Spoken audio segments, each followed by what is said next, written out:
Olá, assombrados! Eu sou a Ana Paula e vou contar um relato para vocês neste tipo ao vivo de hoje. E aí, tudo bem? Espero que sim, que esteja tudo bem. Já vou pedindo para você deixar o like no vídeo, não se esqueça da Loja Assombrada e se ainda não é inscrito, se inscreva no canal. Beleza? Mal piercing. Tudo bem. Então vamos ao relato de hoje, que é este que está aqui atrás, que eu estou procurando. Obsediado, na verdade o título é esse, Obsediado por espíritos obsessores e um pedido de ajuda. Vamos ver. Olá, Ana, Matheus e assombrados. Para facilitar a vida da Ana, sou fulano mesmo.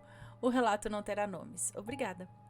Bom, esse relato não tem nada assim de muito sobrenatural e começou a acontecer comigo há mais ou menos uns 7 anos. A minha vida sempre foi bem cheia de fatos sobrenaturais, mas eu vou me atentar ao motivo do relato para não fugir muito do tema. Algumas passagens da minha vida sobrenatural já foram narradas pela Ana e outras estão ainda na fila. Alguns ainda preciso dispor de tempo para escrever, mas esse acabou furando a fila. Eu tenho mediunidade. E eu tô tentando pegar um mosquitinho aqui. Eu tenho mediunidade, embora não trabalhe ela ainda, né? Mas está tudo ok em relação a isso. Se eu pegar o bichinho aqui, senão ele vai ficar voando na minha cara. Então, eu tenho mediunidade, embora não trabalhe ela ainda, mas está tudo ok em relação a isso. A primeira vez que eu fui em um terreiro, me disseram que um dia eu iria sentir um despertar para isso, e seria natural, e que eu nunca seria cobrado por isso.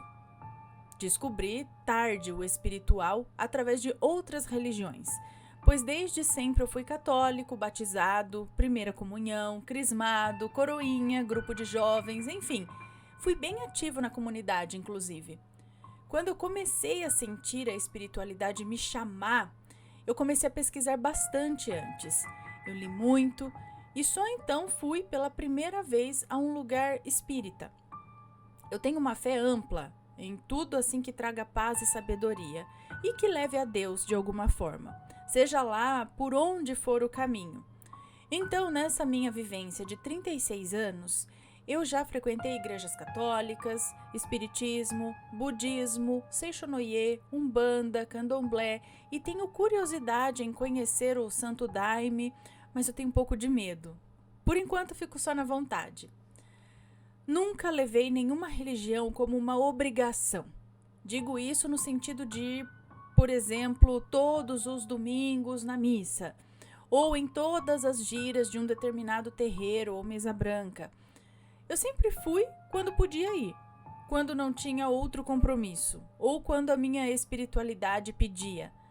A grande maioria das vezes para agradecer, quase nunca para pedir nada. Muitas vezes fui apenas para receber um passe, mas saí de lá com muito mais do que isso. Às vezes com recados ou orientações, ou me sentindo mais tranquilo, mais leve. A espiritualidade dentro de nós mesmos, seja através de velas, incensos, patuás, objetos de devoção, não importa. Muitas vezes nos traz mesmo essa sensação de alma lavada e de bem-estar. E isso é um enorme diferencial em um mundo de correrias e obrigações. Uma certa vez eu conheci um rapaz em um aplicativo. Ana, eu sou homossexual. E confesso que conheci ele na intenção de algo mais sério. Conversamos algumas vezes pelo aplicativo, partimos para o WhatsApp, mas nunca tínhamos nos visto.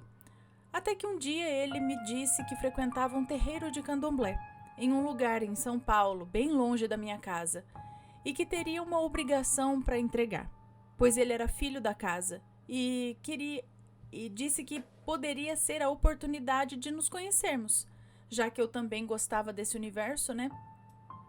Até aquele momento eu nunca tinha ido a um terreiro de candomblé. Já tinha ido no espiritismo, na Umbanda, mas candomblé nunca. E achei a oportunidade legal. Mas na ocasião eu não trabalhava e esse lugar ficava em um ponto que eu não conhecia. Eu não sabia chegar lá. Não passava metrô perto, então eu agradeci, mas recusei, informando os meus motivos. Ele então disse que por morar próximo à minha casa, poderia colocar a minha casa como parada, já que ele ia até lá de Uber, e que poderia me pegar para a gente ir e voltar juntos, e que eu não precisaria me preocupar em pagar ou dividir a corrida, porque eu indo ou não com ele, ele já precisaria pagar e ir até lá mesmo de qualquer forma. Então o Uber, ele já teria que pagar, né? É o que eu falei, ele já teria que pagar de qualquer maneira. Então eu acabei aceitando. Ana, se fosse para eu descrever o caminho, eu não saberia, pois eu fiquei dentro daquele Uber por mais de 1 hora. A corrida dele, inclusive, deve ter dado uma nota, mas eu não perguntei. Dentro do carro, conversamos, nos conhecemos um pouco mais, mas não rolou sintonia assim da minha parte para um relacionamento, pois eu notei que ele buscava mais um parceiro sexual apenas. E eu gosto também, é claro, mas eu sou mais de relacionamento sério, de namoro e tal. E não apenas de sexo só por prazer e nada mais, sabe? Então seguimos até o terreiro. Eu sabendo que na primeira oportunidade falaria com ele que entre a gente só rolaria amizade mesmo. Ele eu não sei, pois ele não deixou transparecer nada até aquele momento. Ao chegar na casa da mãe de santo, notei que a senhora me olhava de um jeito meio estranho, mas tudo bem. Pensei que às vezes ela não me conhecia, né? Não pensei nada demais nesse momento. Mas percebia que ela estava realmente incomodada comigo lá. E isso estava me fazendo mal já. Ela sempre que falava comigo ou se dirigia a mim, não olhava para mim. Ela falava olhando meio que para o lado. Era bem estranho. No meio da tarde, após o rapaz entregar a obrigação dele, ela nos convidou para tomar um café da tarde. E na cozinha, então, ela me olhou nos olhos pela primeira vez e me falou por que estava me evitando. Ela disse que viu comigo, que me acompanhava um espírito obsessor, de baixa vibração, conhecido em religiões de matriz africana como Egum, que ele estava me obsediando e tinha a intenção de acabar com a minha vida. Ela explicou que espíritos não podem entrar em lugares que não foram convidados. Então, quando eu entrei naquele lugar, ele ficou na porta de entrada da casa, que era a porta da sala onde eu estava e que estava aberta. Ela disse também que ele se comunicou com ela em pensamento, dizendo que ele queria me levar e que faria da minha vida um inferno, e que passou a me seguir após eu cruzar com ele em uma rua, onde ele havia falecido há pouco tempo em um acidente de carro. Tipo, do nada, você passou perto, ele ficou e agora eu vou acabar com a tua vida? Mas que isso? Ele tentou me usar para saciar os seus vícios que tinha em... ele tentou me usar para saciar os vícios que ele tinha em terra, que era do sexo, das bebidas e do cigarro. Mas como eu não cedia, porque eu sempre bebi socialmente, eu não fumava mais, e sexo para mim era só dentro de um relacionamento sério, ele então decidiu acabar comigo e procurar outra pessoa para obsediar. Só vai atrás de outro, para que acabar com esse? Fala, né? Tchau, esse daqui não sei, vai lá atrás de outro. Mas meu Deus, que picuinha de espírito. Vamos lá, continuando. Ana, realmente a minha vida estava ruim. Andava brigando direto com a minha mãe. Eu tava meio rebelde, sem motivo. Tava solteiro há bastante tempo e parecia que ninguém se interessava por mim.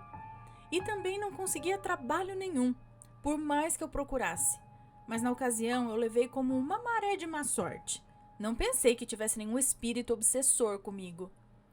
Naquele momento, então, caiu a ficha. E eu perguntei o que eu poderia fazer para me livrar dele. E ela disse que apenas seria possível com um ebó, um tipo de trabalho feito em nosso corpo, com alimentos aos orixás, e que obrigariam esse espírito a me deixar e levar esse espírito à evolução. Então eu disse que eu não podia fazer isso, pois estava desempregado e não tinha dinheiro para bancar esse trabalho, que por ter muitos materiais envolvidos, custaria um certo dinheiro. Ela então disse que compreendia e que a casa dela trabalhava com um esquema de caixinha entre os filhos da casa. Todo mês eles davam uma contribuição em dinheiro espontânea para exatamente poder pagar trabalhos para quem não pudesse pagar. E que, dada a emergência da situação, ela iria realizar já no dia seguinte o trabalho se eu aceitasse.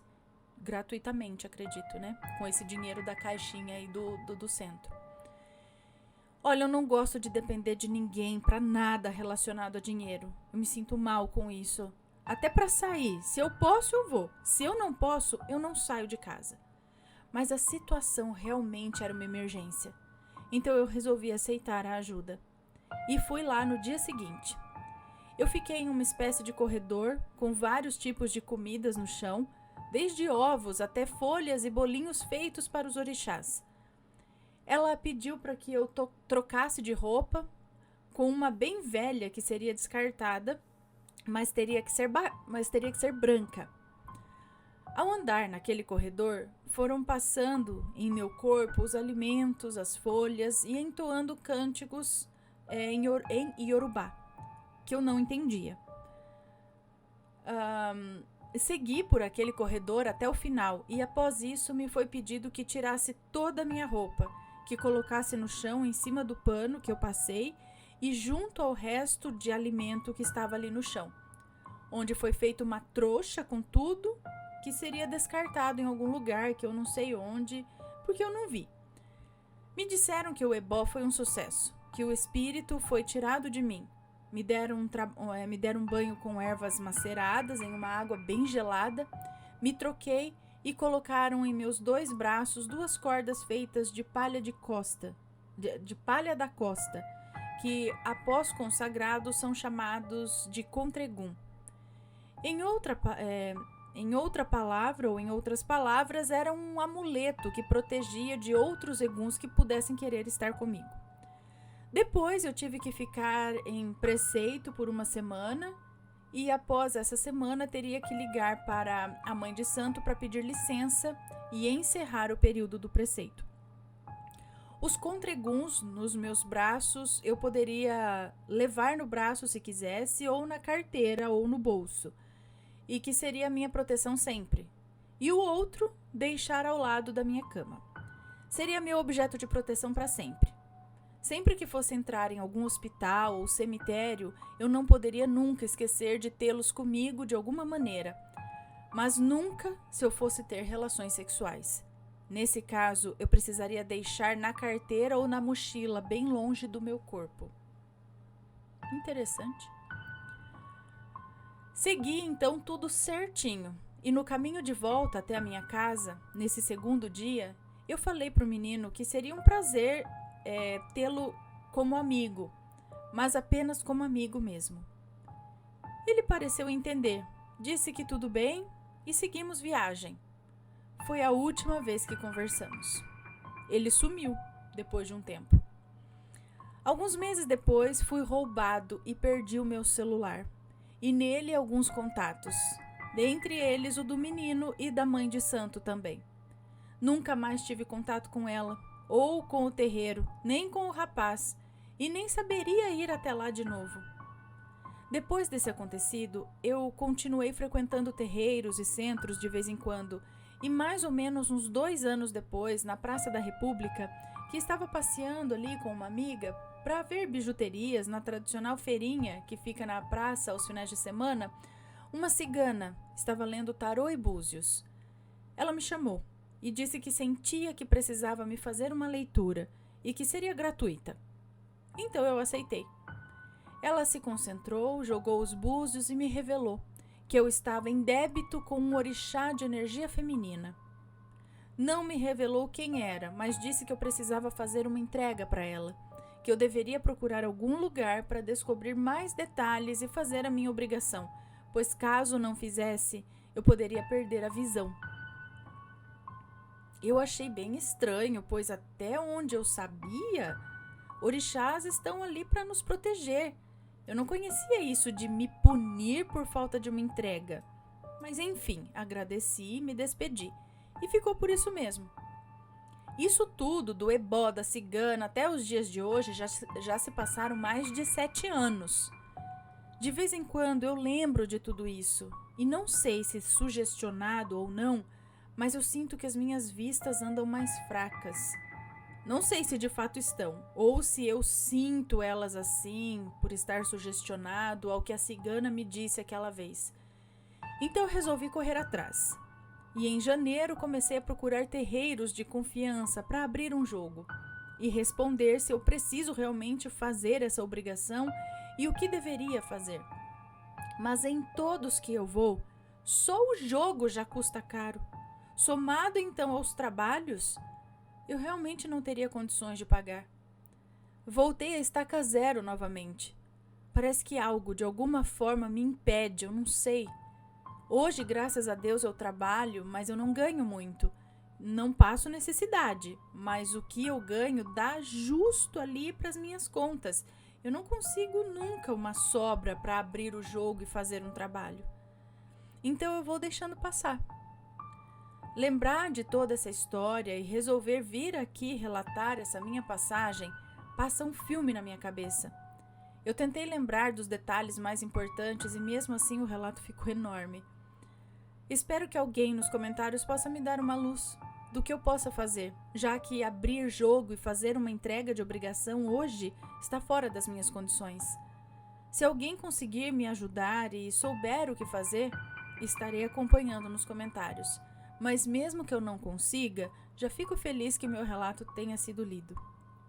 Também gostaria de agradecer à mãe de santo que me ajudou gratuitamente, sem nem me conhecer, a cigana que me revelou e ao rapaz que, mesmo sem querer, foi colocado no meu destino para me ajudar de alguma forma.